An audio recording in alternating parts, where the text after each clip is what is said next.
শিৱসাগৰত পঞ্চায়ত নিৰ্বাচনৰ বাবে কেনেধৰণে শাসক বিৰোধী সাজু হৈছে এই সন্দৰ্ভত আমাক সবিশেষ জনাব মুজাকিৰ হুছেইনে। আৰু পঞ্চায়ত নিৰ্বাচন সমাগতৰ সময়তে যিসমূহ ৰাজনৈতিক দলসমূহ আছে এই দলসমূহে ইতিমধ্যে নিৰ্বাচনী যি প্ৰচাৰ সেই প্ৰচাৰ আৰম্ভ কৰিছে। ইতিমধ্যে শিৱসাগৰ বিধানসভা সমষ্টিৰ যিসমূহ পঞ্চায়ত আছে সেই পঞ্চায়তসমূহত ইতিমধ্যে যিসমূহ ৰাজনৈতিক দল আছে দলসমূহ ইতিমধ্যে পঞ্চায়ত যি নিৰ্বাচনৰ বাবে নিৰ্বাচনী যি প্ৰচাৰ সেই প্ৰচাৰ আৰম্ভ কৰিছে। এই মুহূৰ্তত মই মইনকিনাত আছোঁ আৰু মইনকিনাৰ যি নগৰমহল পঞ্চায়ত সেই নগৰমহল পঞ্চায়তৰ ইতিমধ্যে যি প্ৰচাৰ সেই প্ৰচাৰ তুংগত কৰি তুলিছে ৰাইজৰ দলে আৰু ৰাইজৰ দলৰ বিভিন্ন যি বিষয়ববীয়া সেই বিষয়ববীয়া এই মুহূৰ্তত উপস্থিত আছে। মই পোনে পোনে সামগ্ৰিক যি পৰিৱেশটো সেই পৰিৱেশটো দেখাইছোঁ। যিহেতু 12খন জিলা পৰিষদ আৰু তাৰে 5খন আঞ্চলিক পঞ্চায়তৰ 82জন যি সদস্যৰ এই যি যুঁজ সেই যুঁজ আৰম্ভ হৈছে। এই মুহূৰ্তত জিতু জ্ঞান আছে মই তেওঁৰ পৰা আচলতে জানিব বিচাৰিম নিৰ্বাচনী প্ৰচাৰত বা কি ধৰণে আগবাঢ়িব, ৰাইজে আপোনাক কিয় ভোট দিব?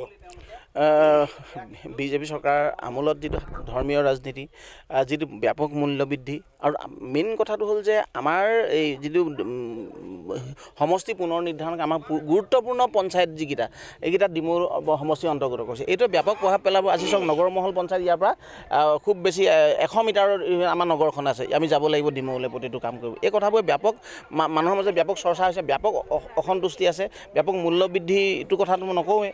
আৰু এই কথাবোৰৰ কাৰণে আচলতে ৰাইজৰ দলক নিঃসন্দেহে ভোট দিব আৰু প্ৰত্যেকখন জিলা পৰিষদ আৰু প্ৰত্যেকখন আঞ্চলিক পঞ্চায়ত আমি জিকিবলৈ সক্ষম হ'ম।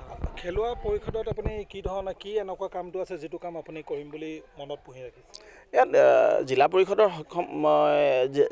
অন্তৰ্গত যদি মই জয়ী হওঁ, যিকেইটা মই কৰিব পৰা কাম, যিকেইটা সততাৰে নিষ্ঠাৰে যিকেইটা কাম কৰিব পাৰোঁ মই কৰিম, নিঃসন্দেহে কৰিম আৰু প্ৰত্যেক মুহূৰ্তত ৰাইজে মোক কাষত পাব। এইটো মোৰ কংগ্ৰেছৰ লগত একত্ৰীকৰণ নহ'লে, বুজাবুজি নহ'লে তাত ক'ৰবাত আপোনালোকৰ ক্ষতি হ'ব নেকি? ক্ষতিটো হোৱাৰ কোনো আশংকা নাই। ক্ষতি মানে আচলতে আগৰ পৰাই শিৱসাগৰৰ মানুহ বা এই অঞ্চলৰ ৰাইজে জানে আচলতে শিক্ষণ নেতৃত্ব কাৰ পক্ষত আছে। ৰাইজটো ৰাইজৰ লগতে আছে আৰু শিক্ষণ নেতৃত্ব আছে বিজেপিৰ লগত। এই কথাটো ইতিমধ্যে প্ৰমাণিত হৈছে আৰু সেইকাৰণে আমাক বিপুল ভোটত জয় কৰিব, এইটো নিশ্চিত। আঞ্চলিক পঞ্চায়তৰ এগৰাকী সদস্য আছে, মই আপোনাৰ পৰা আচলতে জানিব বিচাৰিম যিহেতু ৰাইজক কিদৰে আকৃষ্ট কৰিব বা ৰাইজৰ ওচৰলৈ কেনেকুৱা ধৰণৰ প্ৰতিশ্ৰুতি লৈ আপুনি যাব? ৰাইজৰ ওচৰলৈ প্ৰতিশ্ৰুতি নমস্কাৰ, মোৰ নাম জেবিন আখতাৰ হুছেইন। মই এবাৰ আঞ্চলিক পঞ্চায়ত নগৰমহল আঞ্চলিক পঞ্চায়তৰ সদস্য হিচাপে নিৰ্বাচিত হৈছোঁ আৰু ৰাইজৰ বহুতখিনি মই সহায় সহযোগিতা পাইছোঁ, ছাপোৰ্ট পাইছোঁ বিশেষকৈ, আৰু ৰাইজৰ হৈ কাম কৰিম বুলি বহুতখিনি আশালৈ ওলাই আহিছোঁ। আৰু তেনেকুৱা ধৰণৰ মানে মই যি ভোট দি সকলোৱে জয়যুক্ত কৰে বুলি আশা ৰাখিছোঁ। যদি হয় তেনেকৈ মই আন্তৰিকতাৰে নিষ্ঠাৰে সকলো কাম আগবঢ়াম, সকলো সমস্যাৰ সমাধান কৰিম বুলি